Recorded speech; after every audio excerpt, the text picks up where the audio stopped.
Straight talk from Israel. You're listening to Israel News Talk Radio.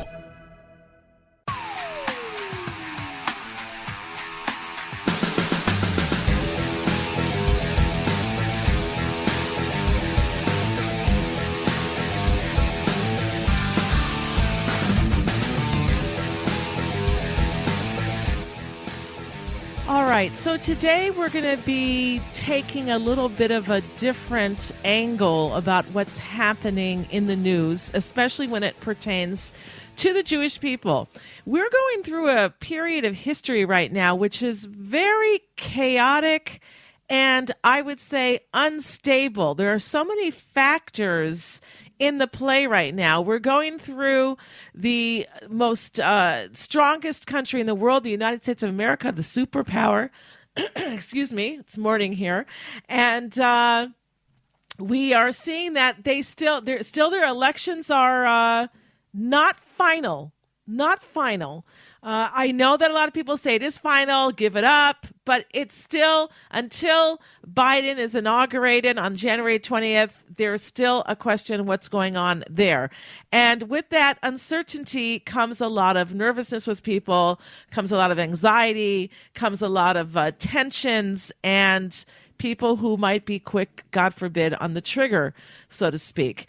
And then you've got the coronavirus. And to make the coronavirus worse, the COVID-19, we're getting a second strain now. People thought, okay, 2020 is over. We're going into 2021 now. It's going to be a new year. We're going to be over this corona.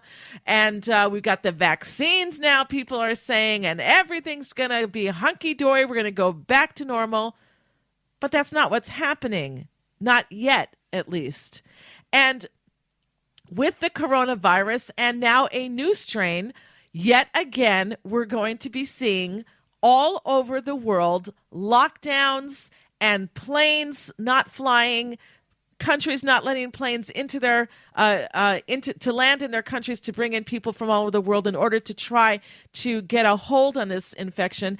And that means, when you look at the derivatives of it, that there are going to be more hits to the economies around the world. And we all know from history that when the economies get bad in countries, ho, ho, ho, they're always blaming the Jews. Even if Jews don't even live in their country, they still blame the Jews. So we're going to be talking with somebody who interviews Holocaust survivors and the lessons they've learned that we need to. We'll be right back. The return of the Jewish people to the land of Israel was prophesied in the Bible thousands of years ago and is coming true today. Shalom. Join me, Josh Wander, on Israel Unplugged. Listen in as we delve into the spiritual and physical aspects of the Jewish return to Zion. We'll discuss the biblically mandated, historic, and of course practical understandings of this incredible transition from exile to redemption. That's Israel Unplugged, every Monday on IsraelNewsTalkRadio.com.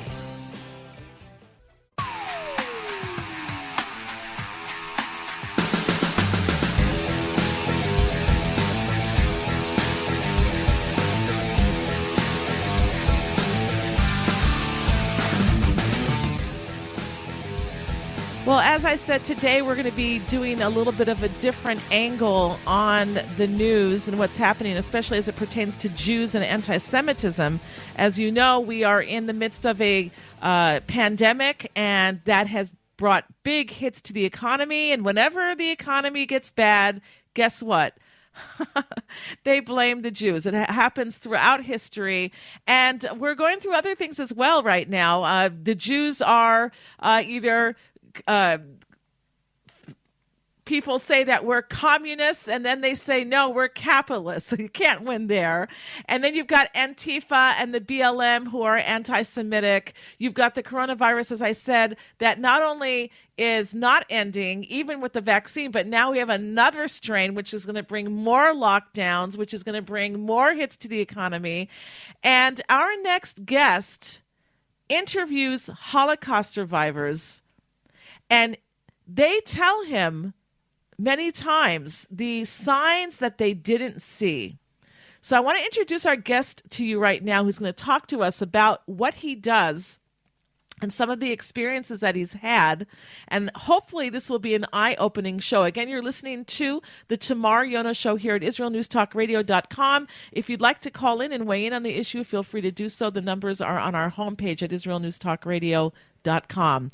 Our guest is Dr. Les Glassman. He was born and raised in a very Zionistic family in Johannesburg, South Africa.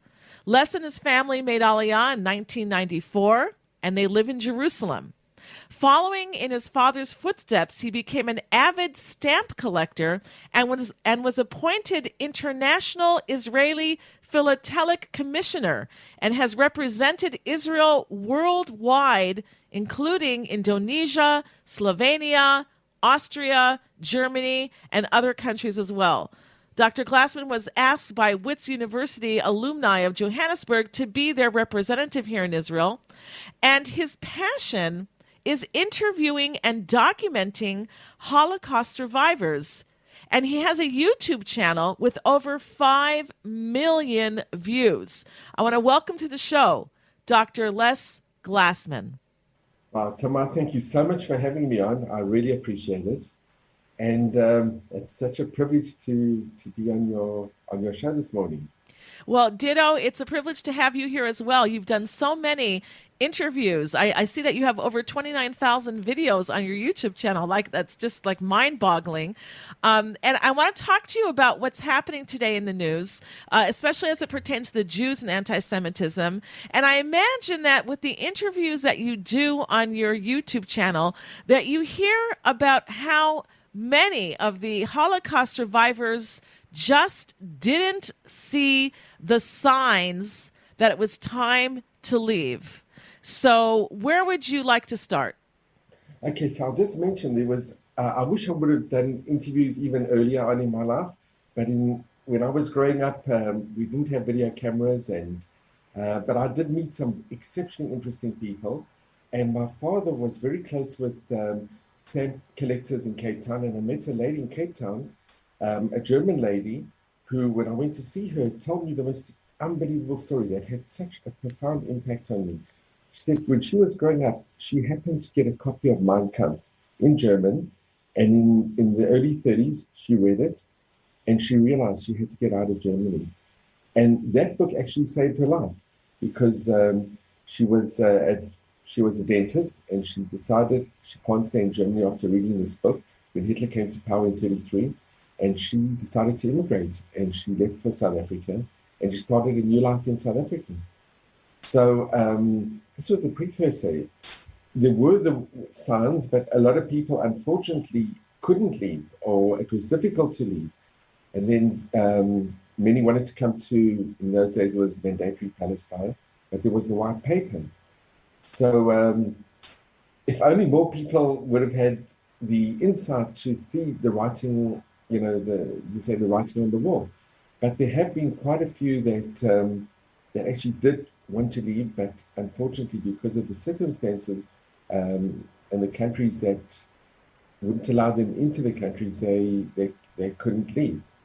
You talk about the circumstances, and we see it over and over in history that, if you miss the train, you miss the train. And we're seeing today people who want to make Aliyah, and it is so difficult. They have to go through such bureaucracy and get FBI, a clean sheet from the FBI that they haven't been criminals, that they don't have arrests before they're let into the country. They have to bring in original birth certificates, original this, original that.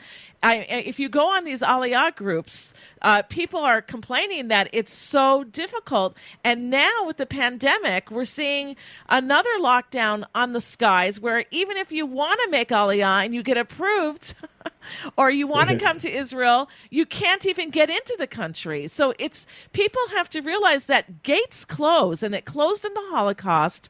And for whatever reason, whether it's anti-Semitism or not, sometimes situations happen where things are closed and you can't just snap your fingers and say, okay, I'm ready to go now that I'm comfortable, I can go.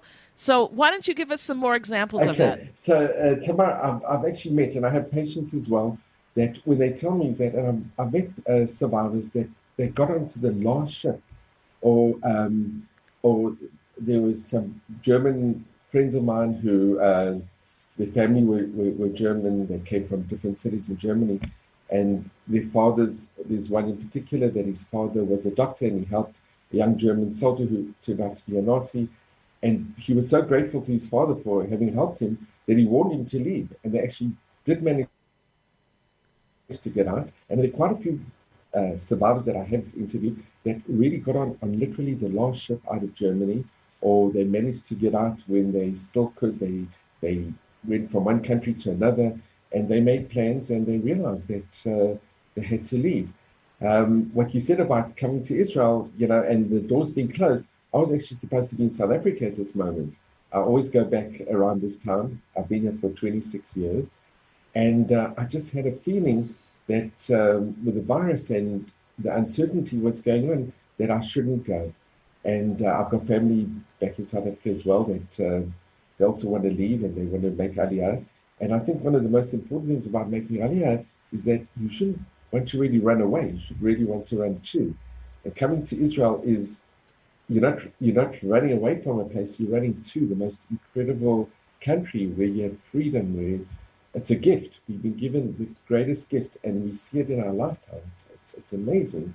So I was supposed to be in South Africa now, and now they've got a virulent strain of this virus, and they've closed the skies. You can't leave South Africa.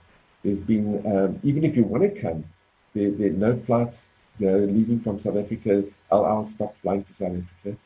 Like in England, there were people from England that thought, well, we'll just go for a holiday, but now even from England, and I think it's Denmark, you can't come to Israel. They've actually closed the flights.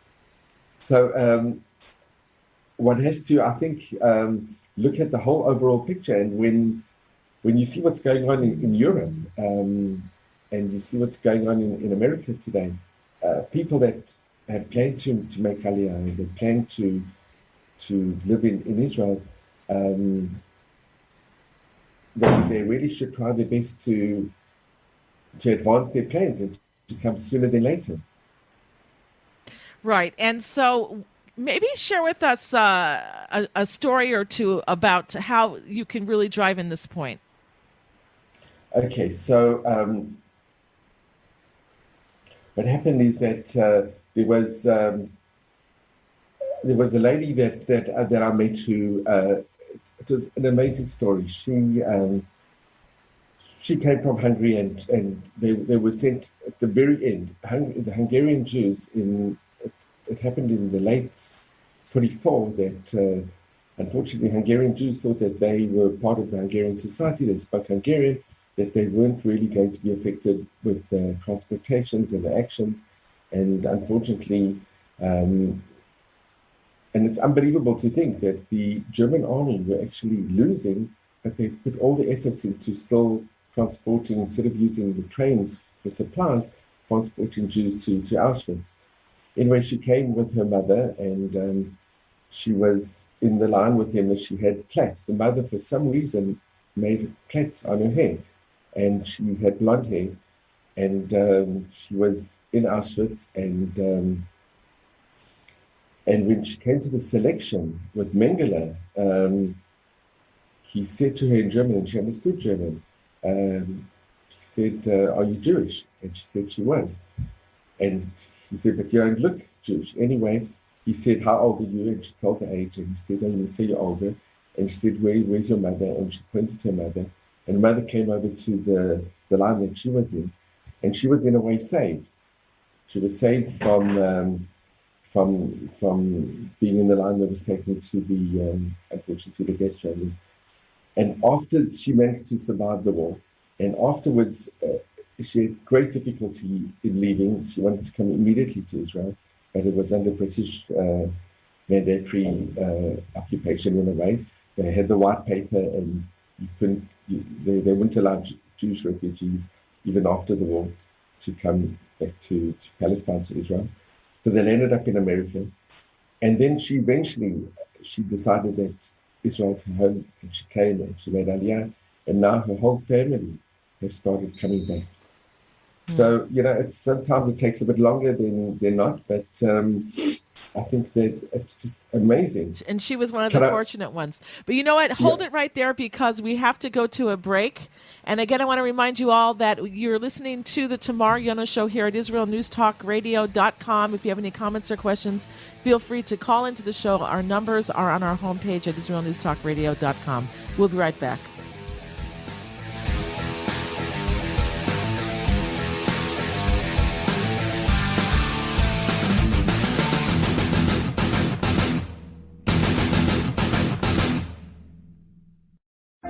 Hi, everyone. This is Andrea Simento from Jerusalem, inviting you to drop everything and join me on my show, Pull Up a Chair. We'll visit this week's quirky stories, meet fabulous guests, and discover my Israel. Together, we'll laugh, shout, and explain the topics that make us say, hey, we've got to talk about that. So get comfortable and pull up a chair with me, Andrea Simento, every Thursday on Israel News Talk Radio.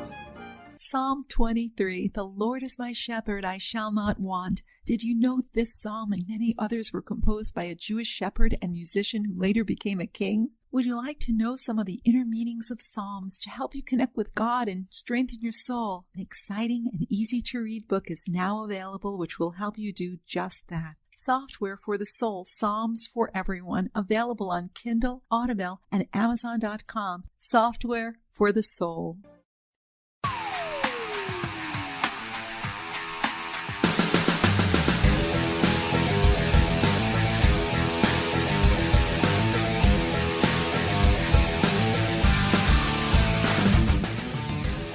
With all that's happening today in the world, we are seeing anti-Semitism raise its ugly head. And our guest is Dr. Les Glassman. He has interviewed countless Holocaust survivors. And in some of their stories, they just didn't see the signs. And so we're doing this show today in order to wake up diaspora Jews, to show them that you don't always have time to do what you want to do. If you miss the train, you miss the train. You got to come to Israel. The time is up. Go back and visit the UK or America or South Africa or Australia, wherever you're coming from. Go back in the summers, visit, do some shopping, visit friends, but come home to Israel. Make your base here. And I want to remind everybody that if you want to call in with any comments or questions, you can do so. Our numbers are on the top of our homepage at IsraelNewsTalkRadio.com. All right, so Dr. Les Glassman, you wanted to share a story with us. Okay, so I had a very, very close friend, and I'll just briefly give the background. His name was Sully Ganoa. Unfortunately, he passed away at the age of 93 about 4 months ago. But he was in the Kovna ghetto. He was in Kovna. There was Kaunas, it was the capital of Lithuania. And when the Jews from Poland left Poland, when the Germans, the Nazis, invaded in September the 1st of 1939, a lot of Jews left Poland and they came through to Lithuania. And the Lithuanians were very accepting. They were very hospitable to the Jews from Poland. Anyway, his parents gave him Hanukkah geld. This was the time of Hanukkah, just past Hanukkah. And two women knocked on the door. He was alone at home. And they asked if there's money lying around, and he gave them some money. And then he wanted to see a Laurel and Hardy movie. He didn't have money, so he went to his aunt's shop. I'm just making this very brief. And in this shop happened to be somebody called Sugihara. He didn't know it was a Japanese, some Oriental person. And he told his aunt that he gave charity. Could she give him money? And she told her Japanese, the Sugihara, that this is her nephew, that he gave charity. And he came up to Sully and he took out his pocket money to give him. And Sully said, I can't take from you. You know my family. They spoke in Russian. And Sugihara said to little Sully, who was 12 years old, I'll be your uncle. So Sully said, if you're my uncle, you have to come to our house for Hanukkah. And he actually came with his wife, Yokiko, and his son, Haruki, and the aunt from the confectionery shop. And they developed a close connection with Sugihara. Anyway, what happened is that we all know the story that there were a lot of Jews that came to the consul to ask for these visas. And Sugihara, because he was at this Jewish home, Sully's parents' home, for the Hanukkah dinner, he remembered that there was a Polish father and a daughter that had told him how bad it was for the Jews in Poland. And when they asked for the visas, after 3 times telexing Japan, they said, him and his wife said, if we don't give them the visas, they're going to die, like in Poland. So Right. he decided him and his wife they're going to give the visas. Now, Sonny, unfortunately, because they were Lithuanian, they couldn't get the visas. And he was stuck in Kovno. And he went through the war. And after being in such terrible situations in the Kovno ghetto, he was sent eventually to Dachau, and he had to help build an underground bunker in Dachau. And I was in Dachau half a year ago, but not half a year ago, it's like actually now a year ago. And there's a memorial, and Sonny's book's actually sold in Dachau in the museum. Anyway, what happened is that when he was liberated on the death march by Japanese-American soldiers, it was unbelievable. Him and his father survived, and he had a sister that also managed to survive. But his brother and his mother didn't. And Sonny once wrote, I became very close with him, and I used to go visit him often. After the war, his father managed to get a visa to go to Canada. This is after the war. And Sonny said, no, that I'm not going to there. When we needed a country, no one wanted us. I'm going to go with my own people. And he decided to come to fight in the War of Independence. And it was an amazing hero, an incredible person. After having gone through the total hell, the Gehenna of being in Kovno and the death march and being saved, and then still to come and fight in the new state, the Jewish state. You know, Sonny works. I just want to say here, it's very important to see the signs, and because he saw the signs, you know, he was able to survive. And I just want to say here, there is someone in our chat room right now who's saying that his family saw the signs and fled Warsaw, and because of that, he's alive today. He wouldn't be alive today and in our chat room listening to the show if his family before him during that time didn't see the signs. Go ahead. So true. So Sonny, at the age of 90, 92, 93, he was still very active on Facebook. And the most amazing person. And once he put on Facebook, he quoted Vahisha Anda, and he wrote Vahisha Anda. That's when he said every Pesach, in every generation they rise against us, but Hashem, Matzalena, he will save us. But he wrote Vahisha Anda, and he said, if only we had our country 10 years before, my mother and my brother wouldn't have been murdered. And you know, that was so incredibly powerful and profound. And when I saw it, I felt, you know, it was so emotional. I actually managed to speak to, he's a phenomenal and he's such a special musician, Yonah, who composed the music for Vahisha Anda. And I told Yonah the story, and I asked, could I just come over to your place and you play the song? And we dedicated to Sonny. Didn't know he has to actually see him, and I actually took him to see Sonny. And it was phenomenal because here's somebody who, it was such an example for me. And I was so blessed to have met him. I was very close with him for the last 3 years. Here's somebody who, having gone through Kovno and the ghetto and having been sent to Dachau and under the death march, decided that the future is with his own people. And he came to fight in the new state of Israel. It's amazing. It's incredible. Such a hero. All right. Let me just tell everybody you're listening to Dr. Les Glassman, and he has a passion for interviewing Holocaust survivors. He has over 29,000 videos on his YouTube channel, and much of it, of course, is filled with the Holocaust surviving people. And we are here live on, if you're listening on Tuesday morning, Israel time, or if it's late Monday night, U.S. Eastern time, that means that we are live and you can call into the show.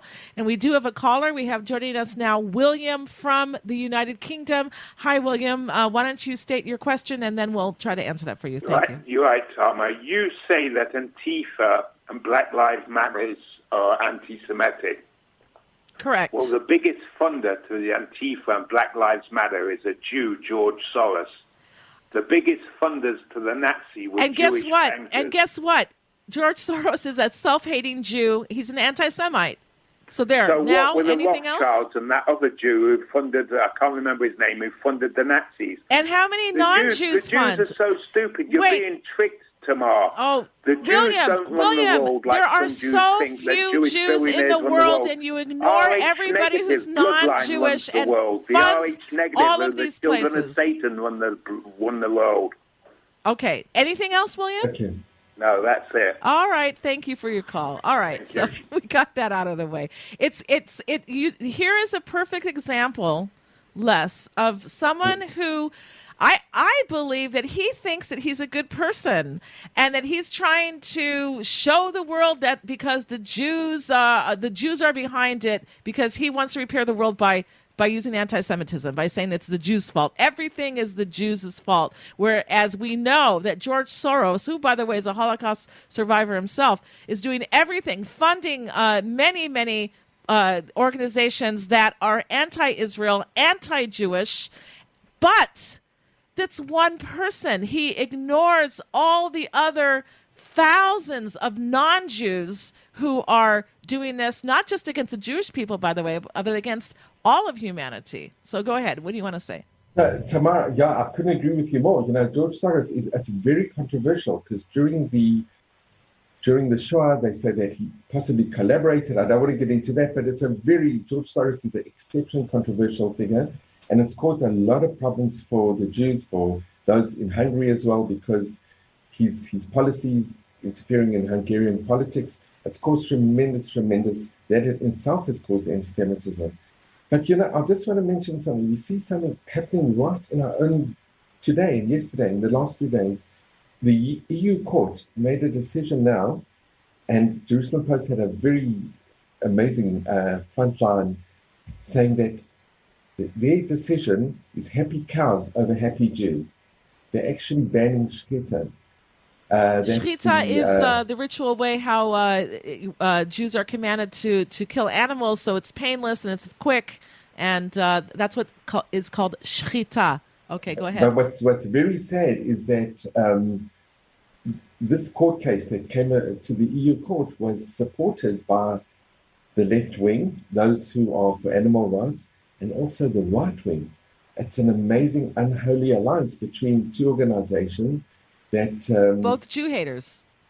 It's very sad, and we see it's a precursor. Hopefully not, but it's a precursor to the next stage, which they're saying, well, now we for children's human rights, so there shouldn't be circumcision. And the Israeli ambassador in Belgium, Emmanuel Nachshon, said something very, very, very profound. He said, after the court ruling, which is a catastrophic decision, a blow to Jewish life in Europe, apparently, to leniency and diversity are empty words that open the eyes of every European. And Moshe Kenter, who I've actually met, who's been here in Israel many, many times, he's the president of the Jewish Congress, the European Jewish Congress. He called it also tragic, and he said it tells the Jews that our practices are no longer welcome, and therefore it's a short step for telling Jews that we are no longer welcome in Europe. Wake up. When someone says they want to kill you, believe them.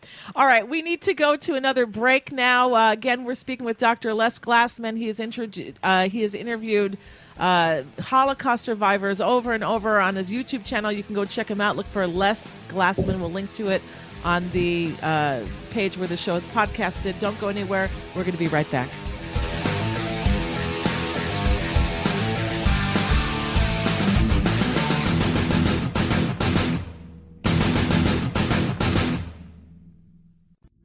Are you interested in transforming your life, drawing closer to the Creator, and uncovering the deeper meanings and hidden treasures in the Hebrew Bible?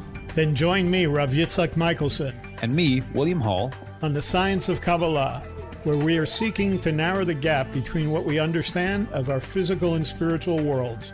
So make sure to tune in every Tuesday at 5 p.m. Israel time, 10 a.m. Eastern Standard Time, here on Israel News Talk Radio.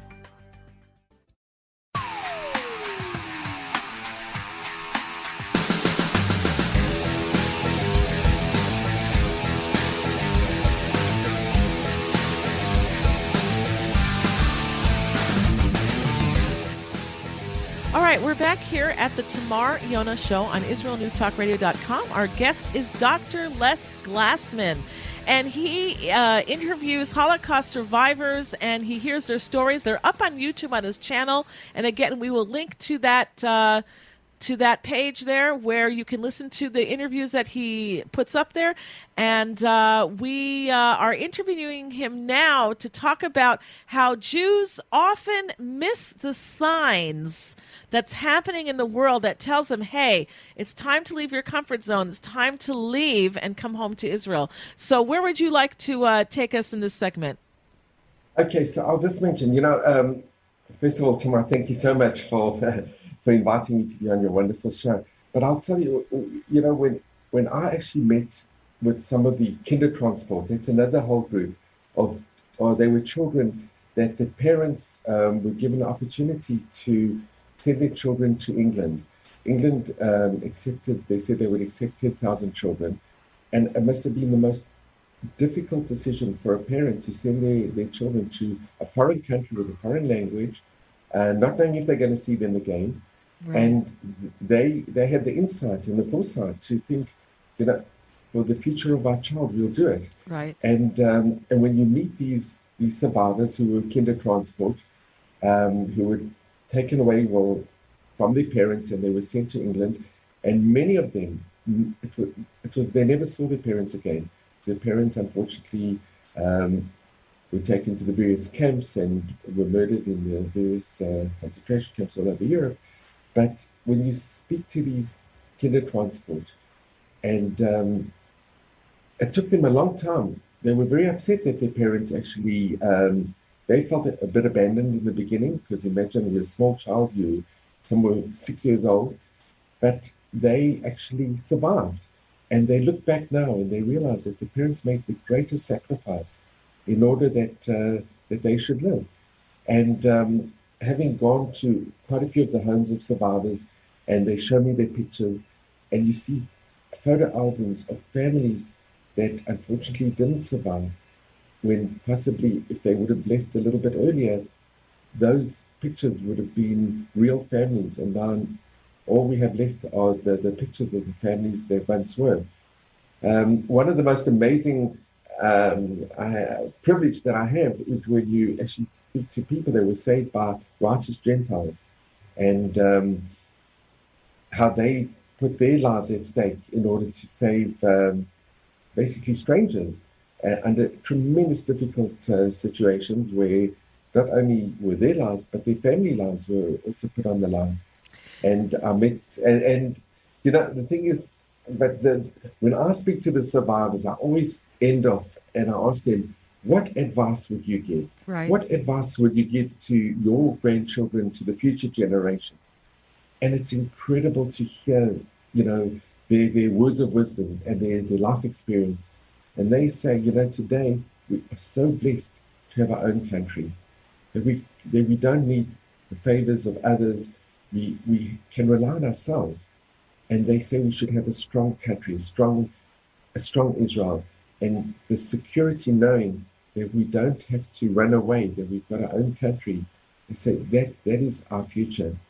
And it is such an amazing thing to hear from somebody who had people have gone through such terrible experiences in the Shoah, and now they are at rest, and they're so content knowing that, thank God, we have our own country, and that welcomes Jews from all over the world. And we're seeing Jews coming from Ethiopia, we're seeing Jews coming from all over. And my advice, after having spoken to survivors and having had the great privilege, because it's a tremendous privilege to go into the homes and for them to open up their lives and to let me document it, is to learn from it and just to be so appreciative that, and I remember Solly's words, he said, if only we had our country 10 years before. Well, thank God today we have got our own country, and we should all come here and we should be so grateful that we're not running away, we're running to the most incredible place that we've been blessed with. So, saying all of that, and with all the experience you have under your belt interviewing people who didn't see the signs, what would you tell people today? What signs do they need to look for to convince them that that their time is over for safety and for identifying as an Argentinian, or identifying as an American, or identifying as a French Jew, or identifying as something else other than being a Jew. So, I'll just mention something which I thought was unbelievable. In 1880, there were 88% of the world Jews lived in Europe. Just to think, it was only 1880, it's not so long ago. 88% of world Jewry lived in Europe. And today, it's 9% of world Jewry. And having come from South Africa, where, shuls were built in certain areas, and you always see these areas, it's not permanent. It really, you don't, when you build a shul outside Israel, you think it's going to be permanent, but it's not permanent, because these beautiful structures that once were magnificent communities are gone. And you go to towns where there was thriving Jewish communities. I'm speaking from the South African, or my wife's from Zimbabwe, from the Rhodesian experience. These communities have just disappeared and vanished. But when you come to Israel and you build, it's for the future, and you know that you're building something that's going to last. So my advice is, we do see it. It's not, look what happened at the Tree of Life in Pittsburgh. It was the beginning, and hopefully it will be the end. But things are not the same. Jews are, unfortunately, in Europe, their situation is not as secure as it was maybe 10 years ago. We see the rise of, it's inexplicable why there should be such anti-Semitism. And as you said in the beginning, either we blame as being the communists or the capitalists. It's like a no-win situation. But thank God we don't need special visas to come into Israel. Here, thank God we allowed, this is our home, and we just want to welcome all our brethren back to the promised land that Hashem has given to us. So what made you come to Israel? I imagine you met your wife in South Africa? Okay, so our family came from Lithuania, and the majority of the Lithuanian Jews were very Zionistic. My great-grandfather sent his wife and my grandmother when it was still under the Turkish rule, and they came to Jaffa, and we've got the original letters that he sent back. They would communicate in those days by letters. And so I came from a very Zionistic family, and we were just instilled. Being in South Africa, I went to dental school with a kippah on. I never experienced anti-Semitism. I had a very good life growing up in South Africa. I worked in Soweto in the black townships in different clinics with a kippah on always. And I didn't leave because of any negative.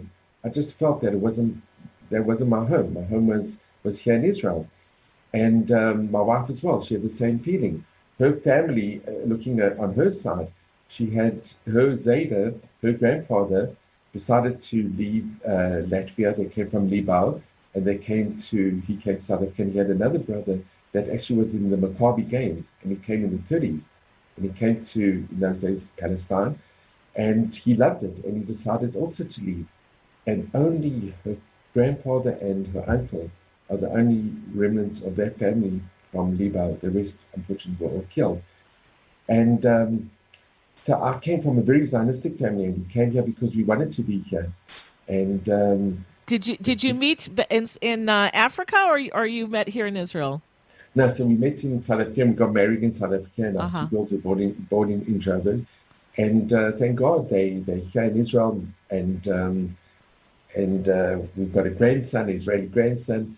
So it was a fulfillment of a dream of my grandparents. They unfortunately couldn't fulfill that dream because they couldn't get back to Israel. But it was very sad. One doesn't realize, but the white paper that the British Empire that they issued impacted many, many Jews. The doors were closed. They actually were closed. And thank God in 48, after the War of Independence, many, many Jews came back. And eventually now we see I've come back, a lot of my siblings.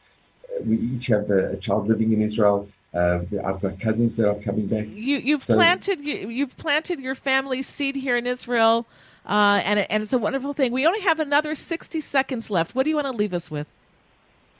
Okay, just to to realize that we have the most precious gift, that Israel is really such a gift, and we are so blessed to have this country. And I just would wish all our brethren to realize this beautiful country we have, this very special and unique place, and to welcome you all back home, because this is home. Amen. It certainly is. And as we have proof here, even in our own chat room, that our listener is saying he wouldn't be here unless his family saw the signs, and they left Warsaw, and he's here today to be able to. And just think of how many Jewish babies weren't born because people weren't able to get out. I want to thank you very much, Dr. Les Glassman, for coming on the show and sharing with us your experiences. And again, I want to encourage everybody to go to your YouTube channel. Just look under Les Glassman, but we will link to that on the page where the show is podcasted. And again, to all of our Jewish brothers and sisters, please see the signs that they're the future of the Jewish people. We know, even according to the Bible, that it's going to be here in Israel. It's not going to be in Paris or in Muncie or in Joburg or in Melbourne. It's going to be here in the land of Israel. So come now while you can come happily with all of your things, instead of having to, God forbid, run out with only your shirt or not even be able to run out at all. Thank you for being with us, everybody.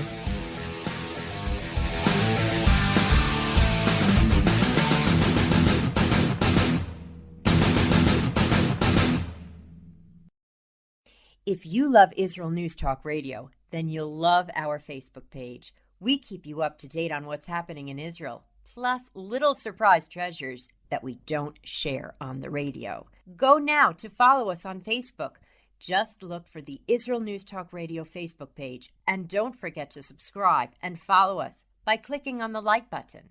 We post great stuff there that you'll want to share. Israel News Talk Radio on Facebook and Israel News Radio on Twitter. If you're hearing this message, everyone else can too. Advertise with Israel News Talk Radio and get your message out to people. We'll build a personalized package for you. Contact advertising at israelnewstalkradio.com. Straight talk from Israel. You're listening to Israel News Talk Radio.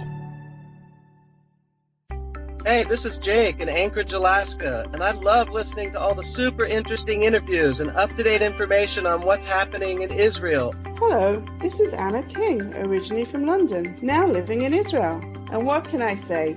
Israel News Talk Radio is my cup of tea. My name is Bhaskar. I'm from India, and I love listening because you get to know the truth and wonderful voices from this lovely country. Mom! Okay, wait a minute. Hi, this is Chava Dax, and I'm calling for the rolling hills of Ma'ale Adumim, just north of Jerusalem. I always listen to Israel News Talk Radio to get all the latest news and commentary and to keep me up to date every day. This is Sarah Dax from Ma'ale Adumim, and I'm 12. I wish Israel News Talk Radio was boring so my mom wouldn't listen to it all the time. Mom! You're listening to Israel News Talk Radio. News, opinion, and more. You're listening to Israel News Talk Radio.